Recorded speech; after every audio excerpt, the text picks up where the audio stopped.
Səhiyyə Nazirliyinin dəstəyi ilə Əziz Əliyev adına Azərbaycan Dövlət Həkimləri Təkmilləşdirmə İnstitutunun nəzdində ölkədə ilk tam formatlı plastik və rekonstruktiv cərrahiyyə klinikası fəaliyyətə başlayıb. Yeni müəssisə əhalinin keyfiyyətli tibbi xidmətə çıxışını genişləndirməyi və müalicə üçün xarici ölkələrdəki klinikalara müraciətləri azaltmağı hədəfləyir.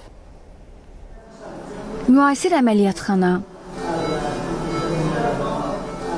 lazer və endoskopik sistem, 3D planlama və görüntüləmə texnologiyaları, mikrocərrahiyyə, reanimasiya və intensiv terapiya avadanlıqları ilə təchiz olunan plastik və rekonstruktiv cərrahiyyə klinikası beynəlxalq standartlara uyğun rekonstruktiv və estetik cərrahiyyə xidmətləri göstərəcək. Klinikadakı müasir avadanlıqlar mürəkkəb cərrahi müdaxilələrin yerində həyata keçirilməsinə imkan yaradır.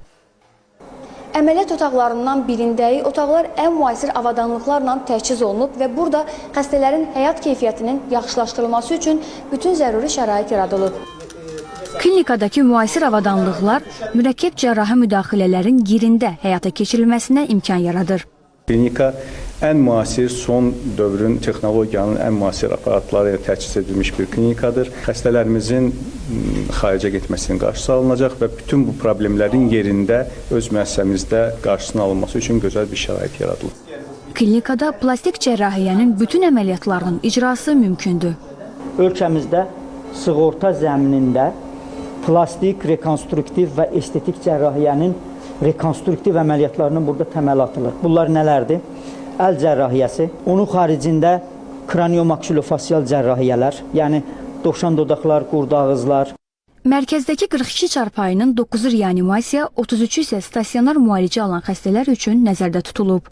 Süd vəzi xəstəyə əməliyyat olmuş, sağalmış xəstələrdə onkolojik əməliyyatdan, ximiya radioterapiyadan sonra qadınları yarım buraxmamaq üçün, yarımcan buraxmamaq üçün onların süd vəzinin rekonstruktiv əməliyyatlarını eləmək lazımdır ki, ölkəmizdə həm otogen, həm fleplərlə, həm kombinə otogen cərrahiyyələr burada gerçəkləşdiriləcəkdir.